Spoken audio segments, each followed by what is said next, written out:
కీర్తనలు రాసి కీర్తనల గ్రంథం తీసినట్లయితే 32వ అధ్యాయము 7వ వచనం చదువుకుందాం. చదువుతున్న వాక్యం చదువుతున్న బిడ్డలు మైక్లో చదవండి. నా దాగుచోటు నీవే, శ్రమలో నుండి నీవు నన్ను రక్షించెదవు. విమోచన గానములతో నీవు నన్ను ఆవరించెదవు. హల్లెలూయా, హల్లెలూయా. నా దాగుచోటు నీవే, శ్రమలలో నుండి నీవు నన్ను రక్షించదవు, విమోచన గానములతో నీవు నన్ను ఆవరించదవు అని ఇక్కడ దావీదు భక్తుడు దేవుని యొక్క హృదయానుసారుడైన ఇష్టమైన పుత్రుడైన ఒక దావీదు గారు, రాజైన దావీదు గారు, మన పితృడుడైన దావీదు గారు రాస్తున్న కీర్తన ఇది. ఆయన ఏం చెప్తున్నాడు ఇక్కడ? నా దాగుచోటు నీవే, శ్రమలలో నుండి నీవు నన్ను రక్షించదువు, విమోచన గానములతో నీవు నన్ను ఆవరించదు అని దేవుని వాక్యం ఇక్కడ రాయబడి ఉంది. మనల్ని దేవుడు ఏ విధంగా కాపాడుతున్నాడంట? శ్రమలలో నుండి మనల్ని ఆయన కాపాడుతున్నాడంట. మరి సాధారణంగా విలువ కలిగిన వెలగలిగిన వస్తువులు ఎక్కడుంటాయండి? ఇప్పుడు గోల్డ్ ఉంది, మరి వెండి ఉంది, ముత్యాలు ఉన్నాయి, రత్నాలు ఉన్నాయి. అవన్నీ మనకి ఎక్కడ దొరుకుతాయి? షాప్లో అనకండి, ఎక్కడుంటాయి? గట్టిగా చెప్పాలి. భూమిలో ఏముంటుంది? మట్టి ఉంటుంది. ఆ మట్టి లోపల భాగంలో ఏముంటుంది? బంగారం దొరుకుతుంది, వజ్రాలు దొరుకుతున్నాయి, మరి వెండి, రత్నాలు, వెలగలిగిన ముత్యాలు సమస్తము మనకి ఎక్కడ నిక్షిప్తమై ఉన్నాయి? భూమిలో దాచబడి ఉన్నాయంట. ఎలా ఉన్నాయి? దాచబడి ఉన్నాయి. వాటి నుంచి వెలికి తీసుకొని వాటిని తెచ్చుకొని మనము షైన్ చేసుకొని వాటిని మనకు నచ్చిన రూపంలోకి మలుచుకొని ఆభరణాలుగా మనము అలంకరించుకుంటున్నాం కదండి. మరి వాటికి అంత ఈజీగా కొనగలుగుతామా? వాటిని చాలా కాస్ట్ ఉంటాయి కదండి. ఇక్కడ కాంతయ్య కొట్లో పక్కనున్న ఎక్కడ కొట్లలో దొరుకుతాయండి. అవి చాలా విలువైనవి, అవి చాలా ప్రొటెక్షన్తో ఉంటాయి. అవి ఎందుకని? వాటికి అంత వాల్యూ ఉంది కాబట్టి అవి మనకి సాదా సీదాగా దొరకవు. కానీ అంత కాస్ట్లీగా మనం కొనుక్కుంటున్న వస్తువు మనకి ఎక్కడ దొరికేస్తుంది? భూమి లోపల ఎలా ఉందంటే అది దాగి ఉంది. ఎందుకు దాగి ఉంది? కొన్ని రీజన్స్ బట్టి దాగి ఉంది కదండి. మరి కొంతకాలము ఆ బంగారమైన ముత్యమైన ఆ యొక్క సమయంలో వరకు అది దాచిబడి ఉంటుంది. కానీ ఒక సమయం వస్తుంది, నీ మెడలోకి వస్తుంది, అప్పుడు దానికి ఎంతో వైభవం కదా. మరి అలాగే మనము కూడా దేవుని బిడ్డలమై ఉన్న మనము కూడా కొంతకాలము ఎలా ఉండాలంట? దాచిబడి ఉండాలంట. ఎక్కడ దాచబడి ఉండాలి? మరి పరమగీతంలో చూసినట్లయితే 2వ అధ్యాయం 14వ వచనంలో, బండ సందులలో ఎగురు నా పావురమా, పేటు బీటలను ఆశ్రయించు నా పావురమా, నీ స్వరము మధురము, నీ ముఖము మనోహరము. హల్లెలూయా. బండ సందులను ఆశ్రయించు పావురమా, పేటు బీటలలో ఎగురు నా పావురమా. ఎక్కడ ఎగురుతుంది పావురము? బండ సందుల్లో, పేటు బీటల్లో. ఎందుకు ఎగురుతుంది? తను హైగా ఎగరలేదా? తను అన్ని పక్షుల్లాగా ఎగరలేదా అండి? ఆకాశం దాకా ఎగరలేదా? తనంతా ఆకాశం అంతా ఆమె కోసమే కదా నిర్మించాడు దేవుడు. ఆ పావురం ఎందుకు ఎగరట్లేదు? ఆ బండను ఎందుకు ఆశ్రయిస్తుంది? కొంతకాలము ఆమెకు ఆపద అనేది పొంచి ఉంది కాబట్టి మనం ఎలా ఉండాలి? దాచబడాలి. మరి ఆ దాచబడాలి అంటే అందులో దాక్కుని ఉండాలని ఈ యొక్క పావురం ద్వారా మనము తెలుసుకుంటున్నాం. అంతేకాకుండా 4వ అధ్యాయం 12వ వచనం పరమగీతంలోని చూద్దాము. నా సహోదరి, నా ప్రాణేశ్వరి, మూయబడిన ఉద్యానము, మూతవేయబడిన జలకూపము. ఏంటంట? మూయబడిన ఉద్యానవనము. మూయబడిన ఉద్యానవనం అంటే ఎవరండి? మనమే కదా. మనము పరమగీతాలు పాస్టర్ గారు ఎంతో క్షుణ్ణంగా మనకి ఎన్నో వాక్యాల ద్వారా, ఎన్నో ఉపదేశాల ద్వారా మనకి ఆ యొక్క పరమగీతం అంతా రంగరించి పోసాడు. అప్పుడు మనం తెలుసుకున్నది ఏంటి? ఉద్యానవనం అంటే ఎవరు? సంఘము. ఈ సంఘమును దేవుడు పెండ్లి కుమార్తె వలె అలంకరిస్తున్నప్పుడు ఈ సంఘము మహిమలోకి ప్రత్యక్షము కావలసిన సమయం వరకు ఎలా ఉండాలంట? దాగి ఉండాలి. ఎలా ఉండాలి? దాచబడి ఉండాలంట. ఆ దినం వరకు నువ్వు ఎలా ఉండాలి? దాగి ఉండాలి. ఎవరిలో దాగి ఉండాలి? ఎలా దాగి ఉండాలి? దాగి ఉండవలసిన కొన్ని స్థలములు మనము ఇప్పుడు చూద్దాం. మొట్టమొదటిగా ఎక్కడ దాగి ఉండాలంటే దేవునిలో దాగి ఉండుము. Hide yourself in God. ఎక్కడ దాగి ఉండాలి? దేవునిలో దాగి ఉండవలెను. మొట్టమొదటిగా hide yourself in God. దేవునిలో నువ్వు దాగి ఉండాలంట. మొదటి సమయాలు 19వ అధ్యాయం 2వ వచనంలో చూద్దాము.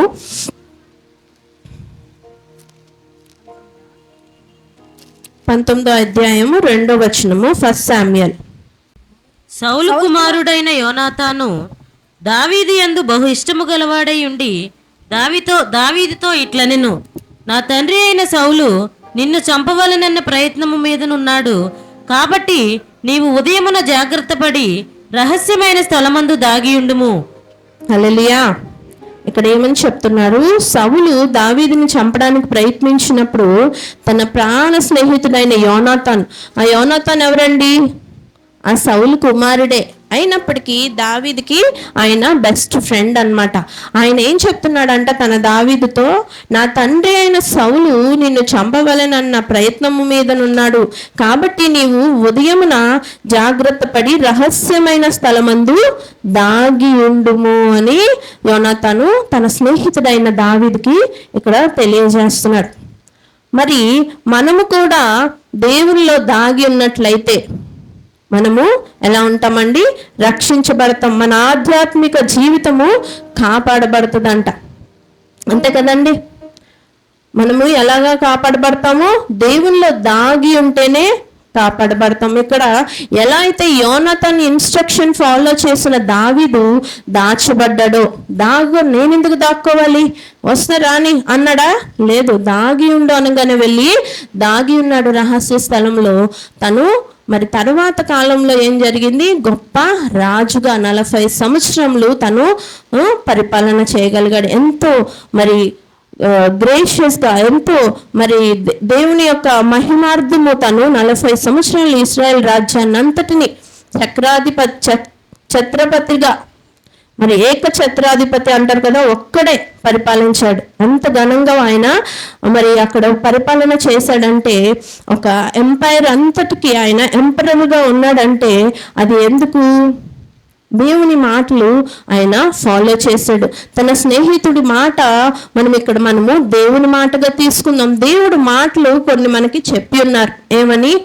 కొన్ని ఆజ్ఞలు ఇచ్చి ఉన్నాడు, కొన్ని యొక్క నిబంధనలు మనకి చెప్పి ఉన్నాడు. వాటిని మనము ఫాలో చేసినప్పుడు మనం ఎలా ఉంటామంట? దేవునిలో దాచబడతాం. దేవునిలో దాగడం ఎలాగా? దేవుడు ప్రేమ స్వరూపియే కదండి. 1 యోహాను 4:16 ఏముంది? దేవుడు ప్రేమ స్వరూపి అయి ఉన్నాడు. ఆయన మంచి దేవుడు కదా అనేసి అందరినీ ప్రేమించాడు. కానీ ఆయన మాటలను గైగొని ఎవరైతే లోబడి జీవిస్తారో వారందరినీ ఆయన దాచుకుంటాడు. మరి కొలస్సీ రాసిన పత్రిక 3వ అధ్యాయం 2-3 వచనాల్లో మనం చూస్తే, బుద్ధి జ్ఞానముల సర్వ సంపదలు ఆయన యందే గుప్తములై 3వ అధ్యాయము 2-3 వచనాలు. పైన వాటి మీదనే గాని భూ సంబంధమైన వాటి మీద మనస్సు పెట్టకొనుకుడి. ఏలయనగా మీరు మృతి పొందితిరి, మీ జీవము క్రీస్తుతో కూడా దేవుని యందు దాచబడి ఉన్నది. హల్లెలూయా. ఎలా అంట? మీరు మృతి పొందితిరి, మీ జీవము క్రీస్తుతో కూడా దేవుని యందు దాచబడి ఉన్నది. మీరు మృతి పొందడం అంటే ఏంటి? దేవునిలో బాప్తిసం తీసుకోవడం. మరి మార్కు 16:16లో 16:15లో ఏం చెప్తున్నాడు దేవుడు? నువ్వు నీటి ద్వారా బాప్తిసం తీసుకోవాలి. నీకు అది ఏంటి? ఆజ్ఞ అంట. మారు మనస్సు పొంది నువ్వు బాప్తిసం పొందుకో అని దేవుని ఆజ్ఞ జారీ చేస్తున్నాడు. అంటే దేవుడు కొన్ని మనకి set of rules and regulations, commandments అన్ని పెట్టి ఉన్నారు. వాటన్నిటిని ఎలా అయితే యోనాతాన్ మాట దావీదు విన్నాడో, రక్షింపబడ్డాడో, నువ్వు నేను కూడా ఎలా ఉండాలి? దేవుడిచ్చిన ఆ యొక్క ఆజ్ఞలన్నిటిని, వాటి యొక్క ఆయన చెప్పిన ఆ యొక్క నిబంధనలన్నిటిని నువ్వు గైగొని జీవించినప్పుడు నువ్వు ఎలా దాచబడి ఉంటావు? దేవునిలో దాచబడి ఉంటావు. నువ్వు నీ ఆధ్యాత్మిక జీవితాన్ని దేవుడు కాపాడుతాడు. అంతే కదండి. మీరు ఎప్పుడైతే దేవునిలో దాచబడి ఉంటారో, మీరు మృతి పొందితారు, కానీ మీ జీవం ఎక్కడుంటది? క్రీస్తులో నిరంతరము దాచబడి ఉంటది. మీరు ఇక్కడ మృతి పొందిపోవచ్చు, ఇదంతా టెంపరీ ప్లేస్.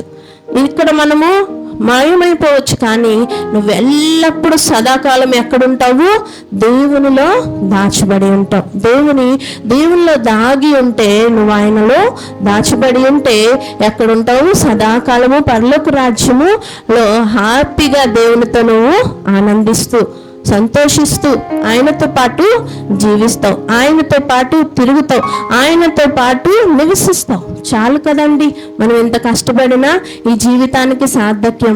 కాబట్టి నువ్వు ఆ యొక్క రాజ్యాన్ని చేజిక్కించుకోవాలంటే మొట్టమొదటిగా నువ్వు ఎవరిలో దాగి ఉండాలి?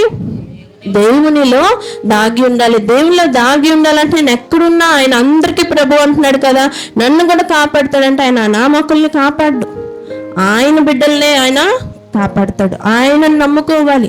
ఆయన చెప్పిన మాటలన్నీ ఫాలో చేసిన వాళ్ళని ఆయన తీసుకొని వెళ్తాడు. మరి రెండవదిగా చూస్తే, పరిశుద్ధాత్మునిలో దాగి ఉంటును. Hide yourself in holy spirit. ఎక్కడ? పరిశుద్ధాత్మలో దాగి ఉండాలంట. మరి లూకా రాసిన సువార్తలో మరి 1వ అధ్యాయము 35వ వచనం చదువుకుందాం.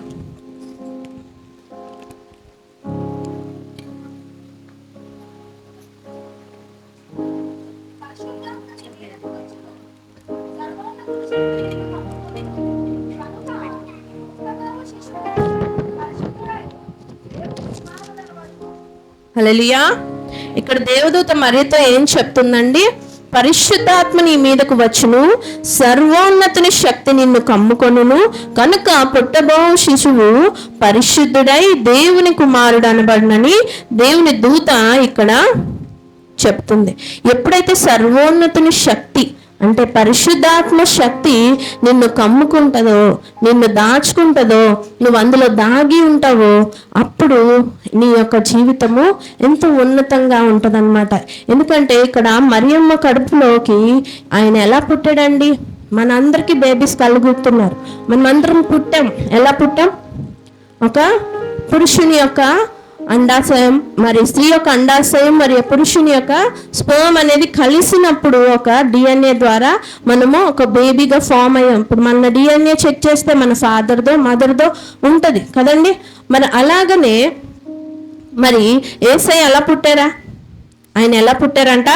పరిశుద్ధాత్మ నీ మీదకు వస్తుంది, సర్వోన్నతుని శక్తి నిన్ను కమ్ముకొనును, కనుక పుట్టబో శిశువు పరిశుద్ధుడై ఉంటాడు. మరి ఆమె గర్భంలోకి ఆ శిశువు వచ్చిన విధానము ఎంతో ఆశ్చర్యకరం. మరి ఎందుకంటే అది కేవలం పరిశుద్ధాత్మ ద్వారా, ఆయన ఎవరి ద్వారా నిర్మించబడలేదు, కేవలం ఆయన కావాలనుకున్నాడు. కాబట్టి ఆ గర్భంలో మనము బేబీ ఎగ్, మనము ఒక బేబీగా ఫామ్ అవుతాం. కానీ ఆయన బేబీయే వచ్చి ఆమె పొట్టలోకి మరి గర్భంలోకి ఉన్నాడనమాట. మరి అలాంటి గొప్ప దేవుని శక్తి నిన్ను నన్ను కమ్ముకున్నప్పుడు, ఆమె అయితే గర్భంలో దాచుకుంది, కానీ నువ్వు నీ హృదయములో పరిశుద్ధాత్మ శక్తిని నింపుకుంటే నువ్వు ఎలా అయిపోతావు? దేవుని స్వరూపం అయిపోతావు. అంతే కదండి. మనల్ని ఎలా నిర్మించుకున్నాడు దేవుడు? మరి ఆదికాండం 1:27 ఏమని రాస్తుంది?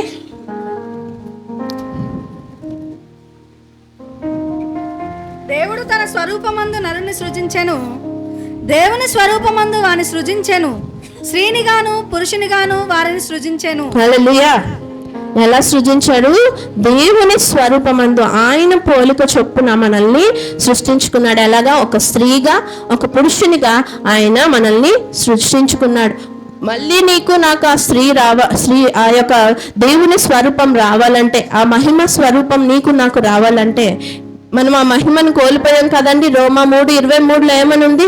ఏ భేదము లేదు, అందరూ పాపం చేసి దేవుడు అనుగ్రహించు ఆ మహిమను ఎప్పుడైతే మనం పోగొట్టుకున్నాం కదండి, ఆ మహిమలోకి మళ్ళీ మనం మార్చబడాలంటే, ఆయన స్వరూపంలోకి మనం మార్చబడాలంటే మనం ఏం నింపుకోవాలి? మన హృదయంలో పరిశుద్ధాత్ముని నింపుకోవాలి. ఎప్పుడైతే పరిశుద్ధాత్ముడు నిన్ను కమ్ముకుంటాడో, ఆయన కమ్ముకున్నప్పుడు నువ్వు ఎలా ఉంటావు? సర్వోన్నతుని శక్తిని చాటున నువ్వు దాగి ఉంటావు. ఎవరి చాటును దాగి ఉంటావు?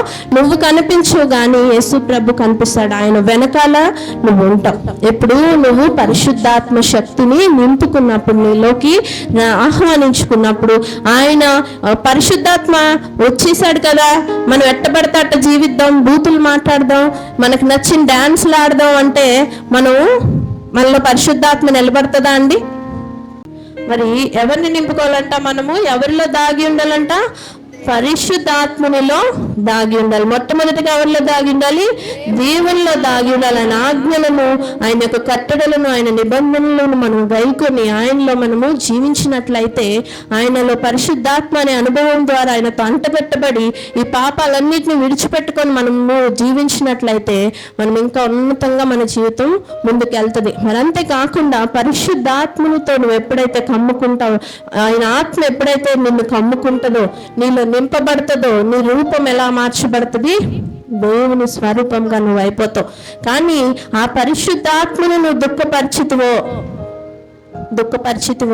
మరి నీకు ఈ యొక్క స్వరూపం అనేది నీలోంచి తీయబడిపోతుంది. నువ్వు ఆయనను నువ్వు దాగి ఉండాలి. ఆయనను దుఃఖపరచకూడదు. సర్వోన్నతుని శక్తిలో నువ్వు ఎప్పుడు విశ్రమించాలని దేవుని వాక్యాలు సెలవిస్తున్నాయి. అప్పుడే దేవుని ఆశీర్వాదాలు నీ మీదకి వస్తాయి. మరి మూడవదిగా చూస్తే, పర్ణశాలలో దాగి ఉండుము. Hide yourself in his pavilion. ఎక్కడ దాగి ఉండాలంట? పర్ణశాలలో దాగి ఉండుము. మరి కీర్తనలు 27వ అధ్యాయం 5వ వచనం చదువుకుందాం.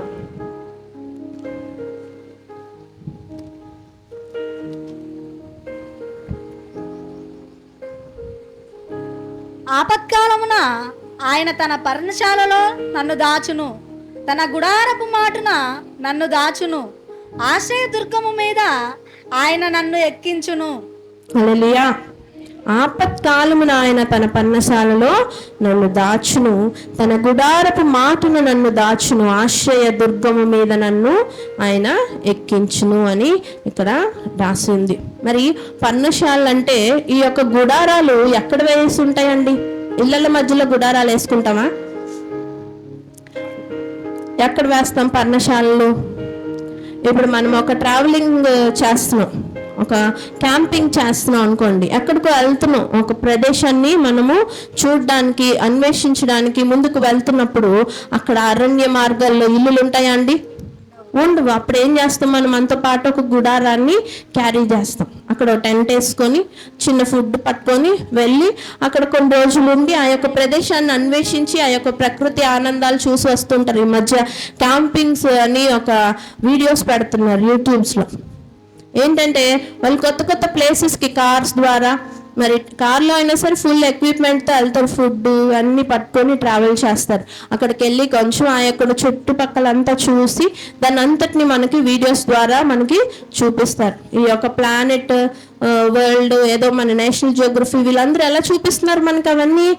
ఆ యొక్క అరణ్యంలోకి వాళ్ళు వెళ్ళి మనకి అక్కడున్న ఆ యొక్క చెట్లు విలువలుగా కానీ ఆ యొక్క యానిమల్స్ని, కొత్త కొత్త యానిమల్స్ని, ఇన్సెక్ట్స్ని మనకి చూపిస్తూ ఉంటారు. మరి వాళ్ళు అక్కడికి వెళ్ళి వెంటనే రిటర్న్ అవ్వలేరు కదా, చాలా దూరము అరణ్యంలోకి నడుచుకొని వెళ్ళాలి. అక్కడ ఏం చేస్తారు? టెంట్ వేసుకొని ఆ నైట్ అక్కడ బస చేసి మళ్ళీ క్షేమంగా తిరిగి వస్తారు. కానీ ఇప్పుడు నువ్వు ఇంట్లో పడుకున్నట్టు ఆ టెంట్లో పడుకోగలవా? పడుకోలేము. ఏ పాము వస్తుందో, ఎందుకంటే అడవిలో ఉంది అది. ఏ పాము ఎక్కడొస్తుందో మనకి తెలియదు. కానీ దేవుని వాక్యం ఇక్కడ చెప్తుంది. దావీదు ఇక్కడ ఏం చెప్తున్నాడు? గుడారం గురించి చెప్తున్నాడు. ఈలాగున చెప్తున్నాడు ఏమని? మనము శ్రమల మార్గంలో నడుచున్నప్పుడు ఆయన మనలను కాపాడుటకు తన పర్ణశాలలో దాచును. ఇప్పుడు అరణ్యమే ఒక శ్రమల మార్గం అనుకోండి. అరణ్యంలో మీరు వెళ్తున్నప్పుడు మీకు అక్కడ ఇల్లు ఉంటుందని మీకు తెలుసా? సడన్ గా ఒక గుడారం కనిపించింది అనుకోండి, ఏ యానిమల్ వస్తుంది మిమ్మల్ని తరుముకుంటూ, మీరు ఏమైపోతారు? అందులోకి వెళ్ళి దాచుకుంటారు. మరి అలాగే ఈ లోకంలో మనము ఎన్నో శ్రమల గుండా వెళ్ళాలి. ఆ శ్రమల గుండా నువ్వు వెళ్తున్నప్పుడు దేవుడు నిన్ను ఎక్కడ దాచి ఉంచుతాడంట? ఆ పర్ణశాలలో దాగి ఉంటావు నువ్వు. నీకేమీ అవ్వదు. ఎందుకంటే ఆ పర్ణశాల ఎవరో కాదు, ఎవరు? ఆయనే, దేవుడే మన యొక్క ఇల్లు కదండి. ఆయనలో మనం దాగి ఉంటే మనకి ఏ బాధ, ఏ ఇబ్బంది ఉండదు. మరి ఇక్కడ దావీదు చెప్తున్నాడు. మరి అలాగే ఇర్మియా భక్తుడు విలాప వాక్యాల్లో చెప్తున్నాడు. చూడండి 3వ అధ్యాయం 2వ వచనంలో చూస్తే,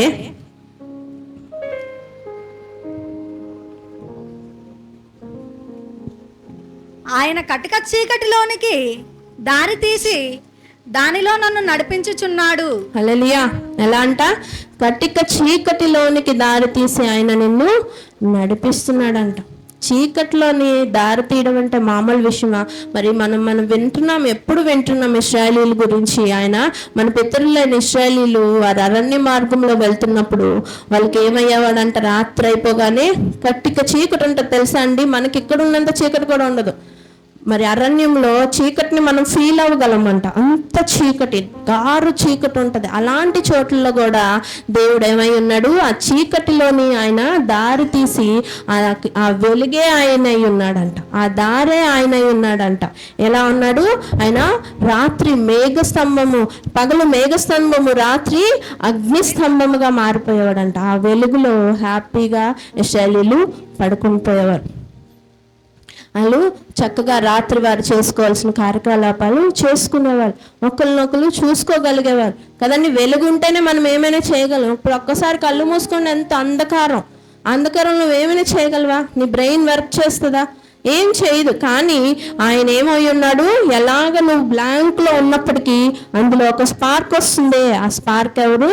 నీ దేవుడు, మన దేవుడు, మన యేసయ్య. ఆయన ఎలా ఉన్నాడు? ఆ యొక్క చీకటి ఒక పరిస్థితుల్లో నువ్వు వెళ్తున్నప్పుడు ఆ వెలుగుగా ఆయన నిన్ను వచ్చి ఆ శ్రమల్లో నుంచి నిన్ను కాపాడే దేవుడు అన్నాడు. ఎందుకంటే ఆయనకు నీ గురించి బాగా తెలుసు అంట. యోబు భక్తుడు చెప్తున్నాడు 23వ అధ్యాయము 8 నుంచి 10 వచనాలు చూస్తే,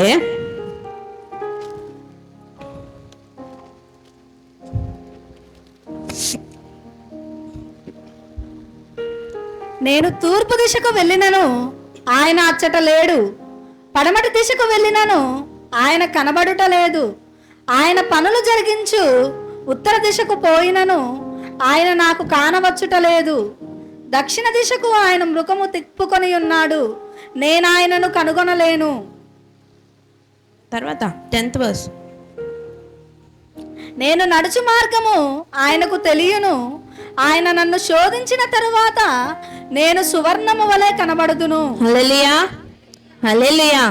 నువ్వు వెళ్ళే మార్గము మేబీ నీకే తెలియకపోవచ్చు, నీ పేరెంట్స్కి తెలియకపోవచ్చు, నీ స్నేహితులకు తెలియకపోవచ్చు, నీ ఆప్తులకి తెలియకపోవచ్చు. కానీ నువ్వు నడుచు మార్గం ఎవరికి తెలుసు? యేసయ్యకి తెలుసు. ఆయన ఎటువైపు తిప్పుకొని ఉన్నాడంట? ముందు వచనాల్లో చూసాం, దక్షిణ వైపు ఆయన ముఖం తిప్పుకొని ఉన్నాడు. మనం పరమగీతములు చదివినప్పుడు పాస్టర్ గారు చెప్పారు కదా, దక్షిణ వైపు ఎవరున్నారంట? దేవుని సంఘము. ఆయన పెండ్లి కుమార్తె ఉంది. ఆయన సంఘము పెండ్లి కుమార్తెగా రూపించబడుతున్న ఆ సంఘము దక్షిణ దిశగా ఉందంట. అటువైపు ఆయన ముఖం పెట్టుకొని ఉన్నాడు. నీ మొర నా మొర ఆలకించాలని, నువ్వు స్తుతిస్తే ఆయన వినాలని అక్కడ ఆయన మొహము దక్షిణ దిశగా పెట్టుకొని ఉన్నాడంట. ఎందుకంటే ఆయన నిన్ను అలా చూస్తున్నాడు. ఆయన నువ్వు ఎలా అన్నావు? ఆయన కునుకక నిద్రపోక నిన్ను కాపాడుకుంటున్నాడు. నువ్వు నడిచే ప్రతి మార్గము, ప్రతి విషయం ఆయనకి తెలుసు. నువ్వు చేసే ప్రతి చీకటి కార్యము, ప్రతి వెలుగు కార్యము అన్నీ ఆయనకు తెలుసు. నువ్వు వెళ్ళే మార్గం అంతట్లో ఆయన వస్తున్నాడు, నిన్ను కనిపెడుతున్నాడు. ఆ చీకట్లో నీకు ఎప్పుడైనా వెలుగు వస్తుందా? అలా కాపాడబడుతున్నావా? అది ఎవరి వల్ల అవుతుంది? అది దేవుడే. నిన్ను వెంటనే ఏం చేస్తున్నాడు? ఆ చీకటిలో నీకు పర్ణశాలగా మారి ఆయన నిన్ను అందులో దాచుకుంటున్నాడు. నువ్వు ఎలా ఉండాలంట? పర్ణశాలలో దాగి ఉండుము. మరి మీకా కూడా చెప్తున్నారు 7వ అధ్యాయం 8వ వచనంలో చూస్తే,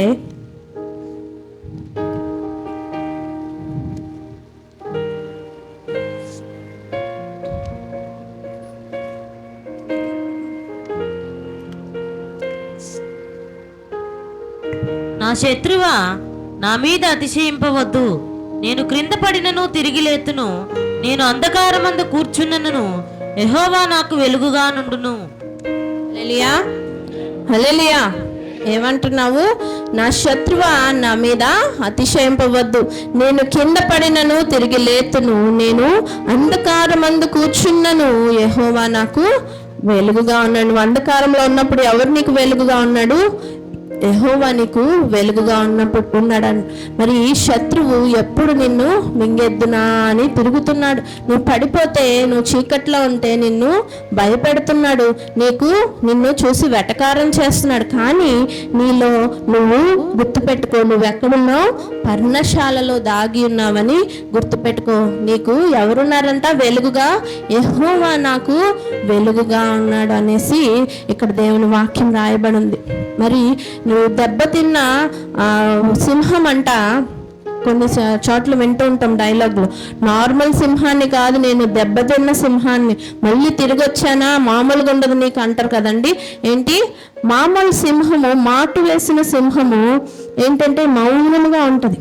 కానీ దెబ్బతిన్న సింహానికి తెలుసు, ఎందుకంటే ఆల్రెడీ పడిపోయింది కదా, ఇబ్బందులు పడింది కదా, ఆ యొక్క మనిషి యొక్క టెక్నిక్స్ తెలుసు. ఎవరైతే దాన్ని ఇబ్బంది పెట్టారో వాడి పట్టులన్నీ అది తెలిసేసుకుంది. ఇప్పుడు వెళ్తుంది చూడు, సరిగ్గా పట్టుకుంటుంది. అలాగే నువ్వు పడిపోయి ఉన్నావని నువ్వేమీ బాధపడవసరం లేదు, ఇబ్బంది పడవసరం లేదు. నువ్వు ఎవరైనా నిన్ను బలహీనపరుస్తున్నప్పుడు, అవమానపరుస్తున్నప్పుడు నువ్వు దాని గురించి వర్రీ అవ్వద్దు. కానీ నువ్వు ఈ వాక్యం గుర్తు తెచ్చుకో. మీకా గారు రాసిన 7వ అధ్యాయం 8వ వచనంలో, నా శత్రువా ఏమని చెప్తున్నాడు? నా మీద నువ్వు అతిశయింపవద్దు, నేను లేస్తాను. లేచానంటే ఎందుకంటే నాకు ఎవరు వెలుగుగా ఉన్నాడు? ఈ అంధకారంలో యెహోవా వెలుగుగా ఉన్నాడు. నువ్వు అయిపోతావు అనేసి ధైర్యంగా ముందుకు లేచి ఈ యొక్క జీవితం అనే యాత్రలు నువ్వు పరిగెట్టాలి. ఈ అంధకారం అనే దాంట్లో మనము విడవబడ్డాం. మనం మాట్లాడుకున్నాం కదా ఆల్రెడీ. ఈ యొక్క లోకాన్ని ఎవరికి ఇచ్చారండి? నేను చెప్పిన వాక్యం గుర్తుందా? ఒక మెసేజ్లో చెప్పాను, ఈ లోకాన్ని మనకి ఎవరిచ్చారు? యేసయ్య ఇచ్చాడు చేసి కదా. ఆది కాండంలో ఏం చేశాడు? భూమి ఆకాశాలన్నిటినీ సృష్టించి దాని కింద పాకు జీవుల్ని, దాని మీద ఎగురు జీవుల్ని, దాని మీద నడుచు జీవుల్ని, వీటన్నిటిని ఏలుకో, ఆనందించు, అనుభవించు, ఎంజాయ్ చేయంటే మనం ఏం చేసాం? తీసుకెళ్ళి ఎవరికి ఇచ్చాం? సాతాన్ చేతిలో పెట్టేశాం. ఇప్పుడు ఎవరు ఈ లోకానికి అధికారి అయిపోయాడు? అధికారం మనంతలో మనమే వాడికి ఇచ్చుకున్నాం. అంటే వాడంటేనే చీకటి కదండి. ఆ చీకటి కూపంలో మనం ఉన్నప్పటికీ మనకు వెలుగుగా మన యేసయ్య ఎప్పుడు పర్ణశాల అక్కడే ఉంది. నువ్వు వెళ్ళి దాక్కోవడమే ఆలస్యం, వెంటనే అక్కడ వెళ్ళిపోతాడు. అక్కడ వచ్చిన ఆపద అతని చాటే పారిపోతుంది. శ్రమలలో నీకు ఆయన తోడుగా ఉన్నాడు, నువ్వు దాగు చోటుగా ఉన్నాడు. మరి అది 3వ అధ్యాయం 3వ పాయింట్, పర్ణశాలలో నువ్వు దాగి ఉండవలను. మరి అలాగే 4వదిగా చూస్తే, వాగు దగ్గర దాగి ఉండుము. Hide thyself by the brook. Hide thyself by the brook అంటే వాగు దగ్గర నువ్వు దాగి ఉండాలి. మొదటి రాజులు రాసిన గ్రంథము 17వ అధ్యాయం 3వ వచనం చదువుకుందాం.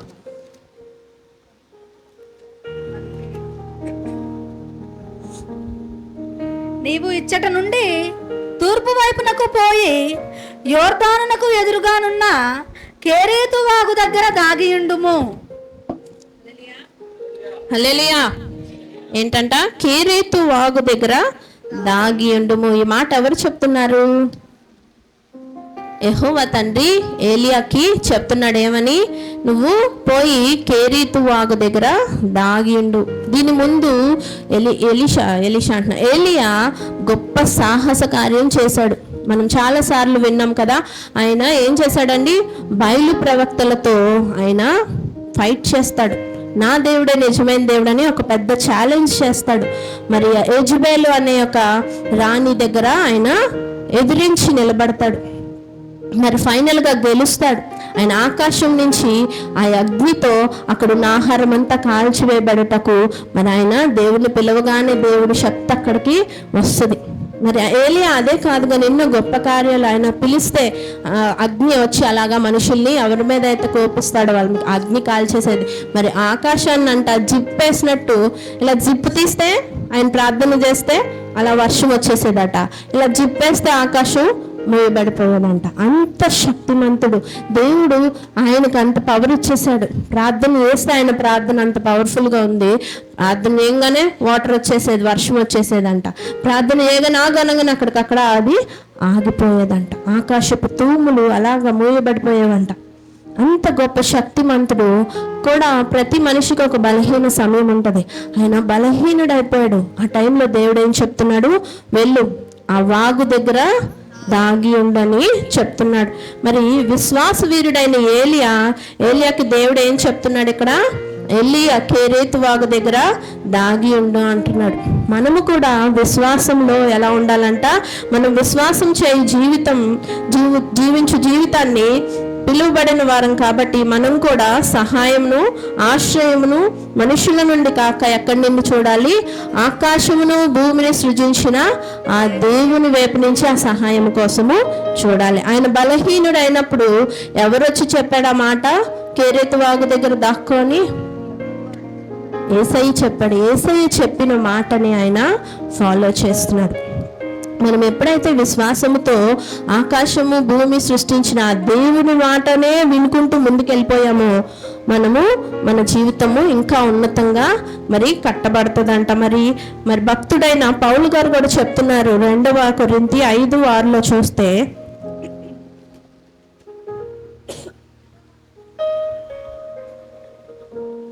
వెలిచూపు వలన కాక విశ్వాసము వలననే నడుచుకొనుచున్నాను. హల్లెలూయా. ఎలా నడుచుకుంటున్నాడంట ఆయన? వెలిచూపు వలన కాక విశ్వాసం వల్లనే నడుచుకుంటున్నా. అంటే బయటకు కనిపించే వాటిని చూసి ఆయన విశ్వాసం చూపించట్లేదు, కానీ కనబడలేని వాటిని చూసి ఆయన విశ్వాసంలో ముందుకు నడిపిస్తున్నారు కదండి. ఇప్పుడు మనకి కనిపించేవన్నీ, ఈ భూమి, ఈ ఆకాశము, మరి మనం కూడా కనిపిస్తున్నాం కదా. మరి ఈ వస్తువులు, ఈ యొక్క టేబుల్, ఈ చైరు, ఇవన్నీ ఏవైతే కనిపిస్తున్నాయో ఇవన్నీ పర్మనెంట్ అండి?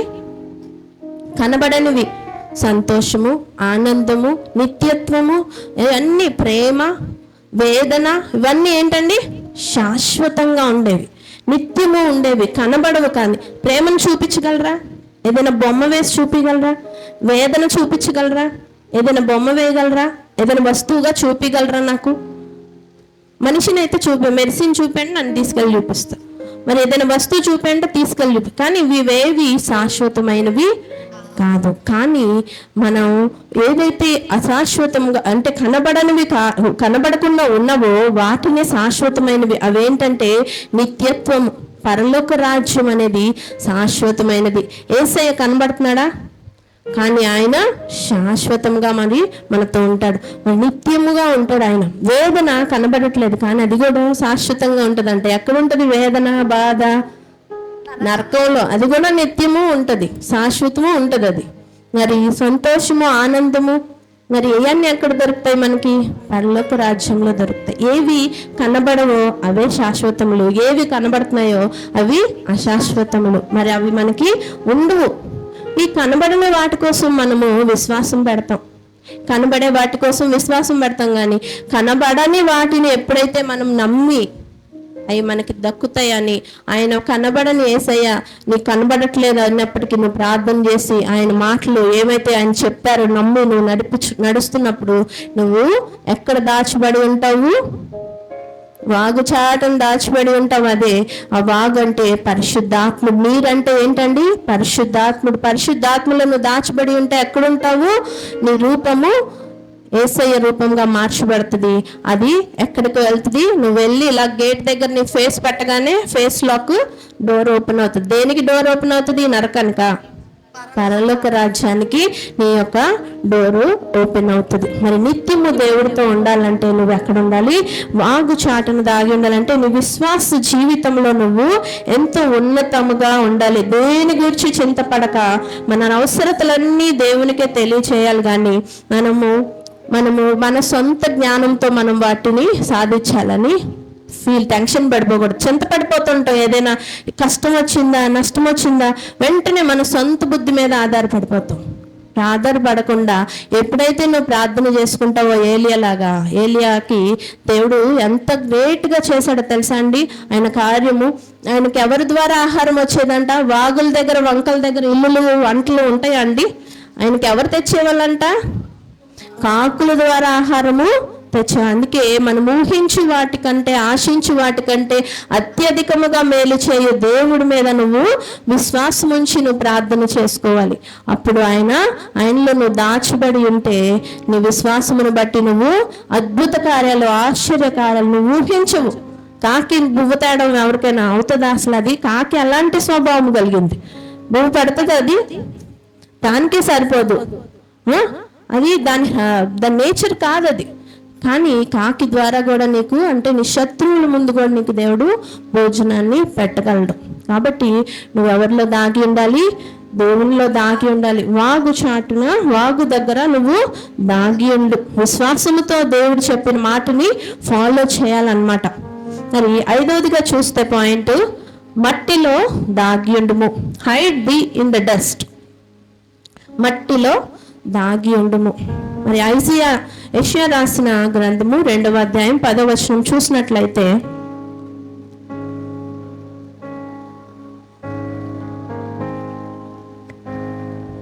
యెహోవా భీకర సన్నిధి నుండి, ఆయన ప్రభావ మహత్యము నుండి బండబీటలోనికి దూరము, మంటిలో దాగియుండుము. ఎలాగా? 2:10 నాన్న చదివావు? మరి ఎలా దాగి ఉండాలంట? మంటిలో దాగి ఉండుము. దేవుని జనులు ఎలా ఉన్నారు? అహంకార దృష్టి గలవారై దేవునికి విరోధముగా పాపం చేసి దేవుని తీర్పును తమ మీదకి రప్పించుకున్నప్పుడు దాని నుండి తప్పించుకొనుటకు ఇవ్వబడిన ఆలోచన ఉంటుంది. ఏమని? మట్టిలో దాగి ఉండు. అంటే యెషయా గ్రంథంలో అది అక్కడ రాయబడిన సిచ్యువేషన్లో ఏంటైంది? దేవుని జనులు ఎలా అయిపోయారంటే అహంకారమైన దృష్టి గలవారై దేవునికి విరోధంగా పాపం చేసి దేవుని తీర్పు వాళ్ళ మీదకు వచ్చినప్పుడు దేవుడిచ్చిన యొక్క అవకాశం అన్నమాట. ఆలోచన ఏం చెప్పాడు? మట్టిలో దాగి ఉండు. మట్టి దేనికి సూచన అండి? మట్టి దేనికి సూచన? మట్టి ఎక్కడుంటది? ఎలా ఉంటుంది? నేల మీద ఉంటుంది. అంటే తగ్గింపుకి సూచన. మనకి దాన్ని చూసినట్లయితే మనం కూడా ఎక్కడి నుంచి రూపించబడిన వారము? అంతే కదా? ఆదికాండంలో రాయబడింది కదా, నువ్వు ఎక్కడి నుంచి తీసావు? నేల మంటి నుంచి తీసి దేవుడు నరుని సృజించను. అంతేనా? ఇంకెక్కడి నుంచి అయినా స్పెషల్గా ఈ యొక్క మట్టి శరీరం వేసుకొని ఏమి అహంకారం వస్తుందో మనలోకి కదండి. తగ్గింపు అనేది ఉండదు. తగ్గింపు లేకపోతే నువ్వు దేవుని సన్నిధికి వారసుడు అవ్వవు. నువ్వు అక్కడ దాగి ఉండాలి. మట్టిలో నిన్ను ఎందుకు దాచాడు? నిన్ను మట్టితో ఎందుకు చేశాడు? నువ్వు తగ్గించుకొని జీవించమన్నాడు. అంతేనా? మరి మన విశ్వాస వీరుడు అయినా మరి అబ్రహాము గారు ఏమంటున్నారో చూద్దామా? ఆదికాండం 18వ అధ్యాయం 27వ వచనంలో చూస్తే,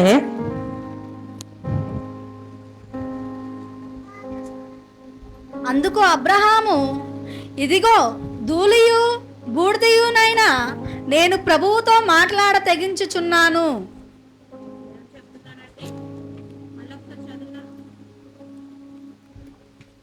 అందుకు అబ్రహాము, ఇదిగో ధూళియు బూడిదయునైనా నేను ప్రభువుతో మాట్లాడ తెగించుచున్నాను. ఇదిగో ధూళియు బూడిదయునైనా నేను అని ఏమని చెప్తున్నాడో అబ్రహాము ఏం చెప్తున్నాడు? యేసయ్యతో ఆయనతో మాట్లాడుతున్నప్పుడు ఎంత తగ్గించుకుంటున్నాడు కదా.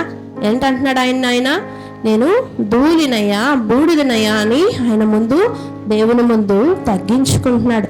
ఆయన అంతా ఆ రోజుల్లో, ఈరోజు అంబానీ అని ఆయన మీకు తెలుసా అండి? కొన్ని కోట్లకి అధిపతి కదా. అలాంటి అంబానీలు 600 మంది = ఒక అబ్రహాం అంట. మళ్ళీ అంతేకాకుండా అబ్రహాముతో దేవుడు ఫ్రెండ్ లాగా వచ్చి మాట్లాడేవాడంట. అరే ఫ్రెండ్లా వస్తున్నాడు కదా అని ఆయన అవకాశం తీసుకున్నాడా అండి? రా అని చెయ్యేసి రా మనం అలా మాట్లాడుకుందాం అంటలేదు. ఆయన వచ్చినప్పుడు ఏమంటున్నాడు? తగ్గించుకుంటున్నాడు. ఏమని? ధూళిని బూడిదనయ్యా నేను అని. దేవునికి ధిక్కరించి ఎరగబడిపోకూడదు. మనం తగ్గింపు స్వభావం కలిగి జీవించాలి. ఆయన విశ్వాసమునకు కర్త, దాన్ని కొనసాగించువాడైన యేసు అని ఆయనకు పేరుంది కదా. మరి అంత గొప్ప దేవుడైన ఆయన ఏం చేశాడండి? మన యేసయ్య ఎలా తగ్గించుకున్నాడు? ఆయన మహా మహిమను వీడిచాడు. ఆయన ఈ లోకాన్ని, సకల బ్రహ్మాండాలని సృష్టించి నోటి మాటతో సృష్టించాడు. ఆయన చేతులతో కూడా చేయలే. నిన్ను నన్నే అంత ప్రేమించి చేసుకున్నాడు, కానీ వాటన్నిటిని నోటి మాటతో చేసిన మహారాజు ఆయన యొక్క మహా మహిమను విడిచి మానవుడిగా ఈ ఫ్లెష్లోకి వచ్చాడు. నీలాంటి బాధ, నాలాంటి బాధ అనుభవించాడు. ఎంత తగ్గించుకున్నాడు. మహారాజు కుటుంబంలో పుట్టాడా? మనలాగే పేదల మధ్యలోకి వచ్చాడు, మనతో కలిసి జీవించాడు కదండి. ఆ తగ్గింపు నువ్వు కూడా కలిగి ఉండాలి. ఏదైనా ప్లేస్లోకి వెళ్ళినప్పుడు మనలో ఆ యొక్క దేవుని స్వరూపం అనేది కనబడాలి. ఆయన నేను నడవాలి, నేను ఎగరాలి అనుకుంటూ ఉన్నాడా అండి ఆయన జీవించినంత కాలము? లేదు. పోనీ మానవ మాత్రుడుగా పుట్టిన అబ్రహాం ఎలా ఉన్నాడు? ఆయనకున్న ధనం బట్టి వెర్రవీగిపోలేదు. ఆయన ఎప్పుడు మంచి ఇల్లే కట్టుకోలేదంట, గుడారాలు వేసుకుంటూనే బతికిపోయి వెళ్ళిపోయాడు. ఎందుకంటే ఆయన పునాదులు గల పట్టణాన్ని చూసే వచ్చేసాడు. నాకు అక్కడ ఉంది, ఎందుకు ఇక్కడ అవసరం లేదు. మనీ ఉన్న ఆయన ప్రజలకి వాడుకున్నాడు, ఆయన యొక్క ట్రావెల్స్కి వాడుకొని ఉంటాడు. దానికి వాల్యూ ఇచ్చుకోలేదు. ఆయన తగ్గింపుతో బతికాడు కాబట్టి దేవుడు ఆయన్ని ఎంతగా హెచ్చించాడు. నువ్వు నేను కూడా తగ్గించుకుంటే మనల్ని దేవుడు ఎంతగానో హెచ్చిస్తాడు. అందుకే దేవుడు ఏం చెప్తున్నాడు? మట్టిలో దాగి ఉండుము. మనలను మనం తగ్గించుకొని ఎడల దేవుని తీర్పు నుండి మనము కాపాడబడతామంట. మరి ఈ యొక్క పాయింట్ కూడా మనము హృదయంలో దాచుకుందాం. మరి అలాగే ఆరోదిగా చివరి పాయింట్ మనం ఒకటి చూద్దాము. కొంచెము సేపు దాగి ఉండుము. Hide thyself for a little moment. For a little moment, కొంచెం సేపు దాగి ఉండుము. ఏమని చెప్తున్నారు ఇక్కడ? అదే యెషయా గ్రంథంలో 26వ అధ్యాయము 20-21 వచనాలు చూద్దాం.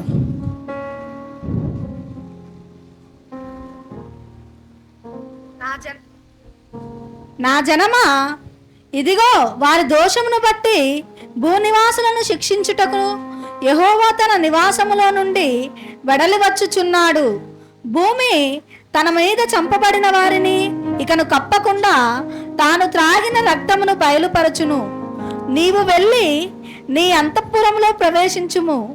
నీవు వెళ్ళి నీ తలుపులు వేసికొనుము. ఉగ్రత తీరిపోవు వరకు కొంచెము సేపు దాగి ఉండుము. ఏంటంట? కొంచెము సేపు దాగి ఉండు. ఈ వాక్యం మనకి మరి శ్రమల కాలాన్ని సూచిస్తుంది. శ్రమల కాలం గురించి ఇక్కడ మనకి తెలియబడుతుంది. కానీ మన ఆధ్యాత్మిక రీతిగా ఇక్కడ చూస్తే అంతఃపురములో ప్రవేశించుము, నీవు వెళ్ళి నీ తలుపులు వేసుకొనుము, కొంచెం సేపు దాగి ఉండుము అంటున్నాడు దేవుడు. అంతఃపురం అంటే ఏంటి కాదు, కానీ నీ ప్రార్థనా జీవితం, నీ యొక్క ప్రార్థన జీవితాన్ని బయలుపరుస్తుంది. అంతఃపురం అంటే ఇంకేంటి కాదండి. అంతఃపురంలోకి వెళ్ళిపోవడం ఏంటి అనుకోకండి, దాక్కోదామని అలా ప్రయత్నించొద్దు. కానీ అంతఃపురం అంటే ఇంకేం కాదు కానీ నీ యొక్క ప్రార్థన జీవితం. మరి మత్తయి రాసిన సువార్తలో 6వ అధ్యాయం 6వ వచనంలో చూస్తే ప్రార్థన ఎలా చేసుకోవాలో మనకు అక్కడ రాయబడి ఉంది. నీవు ప్రార్థన చేయనప్పుడు నీ గదిలోనికి వెళ్ళి తలుపు వేసి రహస్యమందున నీ తండ్రికి ప్రార్థన చేయము. అప్పుడు ఏమంట? రహస్యముగా వెళ్ళి నువ్వు నీ గదిలో తలుపేసుకొని ప్రార్థన చేసి కొంచెం సేపు దాగి ఉండమంటే అదే.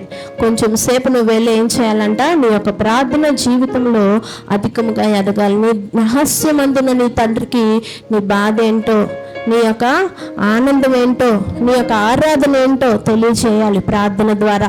మరి అప్పుడు ఆయన కూడా రహస్యము నుండి నీ మాటలు విని నీకు సమీపంగా ఉంటాడు. నీ యొక్క ప్రతి కార్యమును ఆయన చేసి పెడతాడు అంట. మరి దానియేలులో చూద్దాము. దానియేలు రాసిన గ్రంథము 6వ అధ్యాయం 10వ వచనంలో చూసినట్లయితే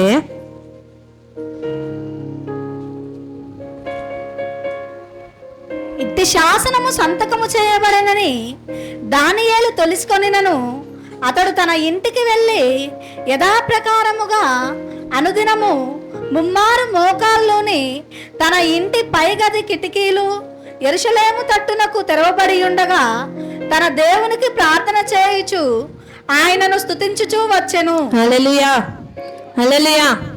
ఏం చేస్తున్నాడండి దానియేలు? ఆయన ఊరంతా ఆయనకి ముప్పు పొంచి ఉంది, అయినప్పటికీ ఆయన బేఫికర్, ఎవరికి భయపట్ల వెళ్ళిపోతున్నాడు. ఆయన గదికి వెళ్ళిపోయి తూర్పు వైపునున్న ద్వారాన్ని తీశాడు, మోకాలేశాడు. ఏం చేస్తున్నాడు? తండ్రి అని ప్రార్థన చేసుకుంటాడు. 3 మార్లు ప్రార్థన చేసేవాడంట.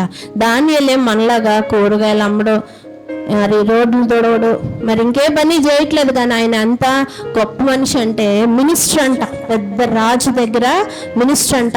అలాంటి ఆయన ఏం చేస్తున్నాడు? 3 మార్లు.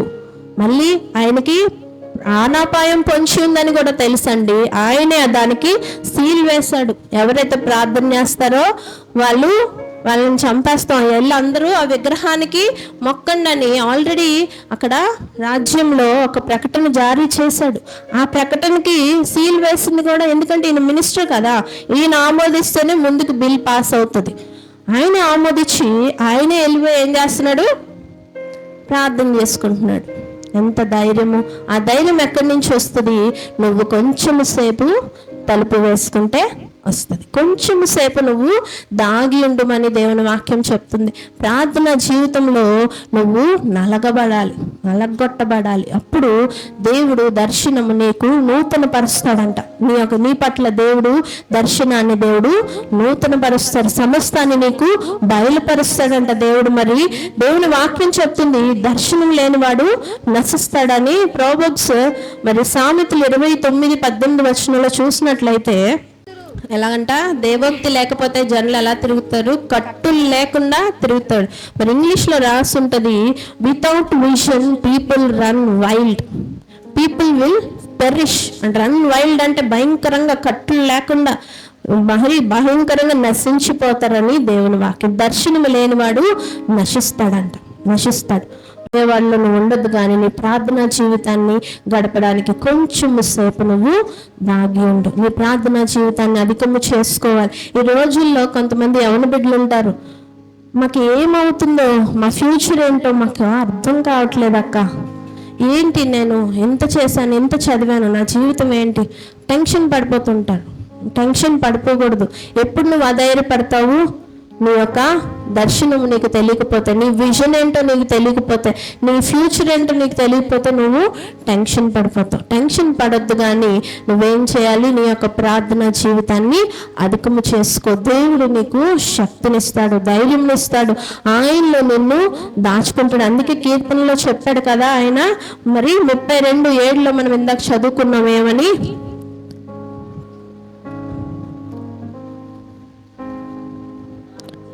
నా దాగుచోటు నీవే, శ్రమలలో నుండి నీవు నన్ను రక్షించదువు, విమోచన గానములతో నీవు నన్ను ఆవరించదువు. ఆయన నిన్ను ఎలాగా ఆవరిస్తాడు?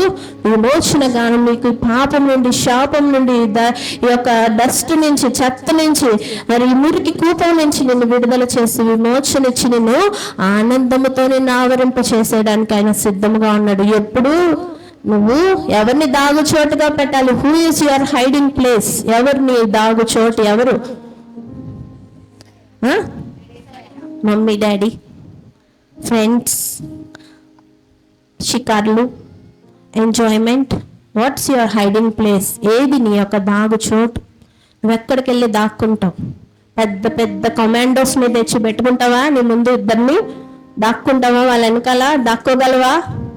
ఎక్కడ నువ్వు దాగలేవు. కానీ నీ దాగు చోటుగా ఎవరిని పెట్టుకోవాలి? యేసయ్యను పెట్టుకో. ఎలా దాగి ఉండాలో చెప్పాడు దేవుడు. అని చెప్పండి పాయింట్స్. దేవునిలో దాగి ఉండుము, పరిశుద్ధాత్మలో దాగి ఉండుము, పర్ణశాలలో దాగి ఉండుము, వాగు దగ్గర దాగి ఉండుము, మట్టిలో దాగి ఉండుము, కొంచెం సేపు దాగి ఉండుము. దాగి ఉండుము ఎక్కడ? నీ దాగు చోటు దేవుడే. ఆయనే నిన్ను శ్రమలలో నుంచి విడిపించేవాడు కనుక నువ్వు కూడా దావీదు వలె, దావీదు ఆయన హృదయానుసారుడండి. ఆయన చెప్పింది మనం గుడ్డిగా ఫాలో చేసుకొని వెళ్ళిపోవచ్చు. ఎందుకంటే ఆయన ఏం చెప్తాడు? దేవుడు నా ఉద్దేశాలు నెరవేర్చే నా ప్రియమైన బిడ్డ. ఆయన హృదయంలో ఏముంటుందో దేవుడికి తెలుసండి, దావీదుకు తెలుసండి. దేవుడి హృదయంలో ఏముందో ఆయనకి తెలుసు కనుక ఆయన చెప్పాడు కదా, మనం ఫాలో చేసేయచ్చు. ఏమని? నా దాగు చోటు నీవే యేసయ్యా అని మనం ప్రతిరోజు ప్రార్థన చేసుకోవచ్చు.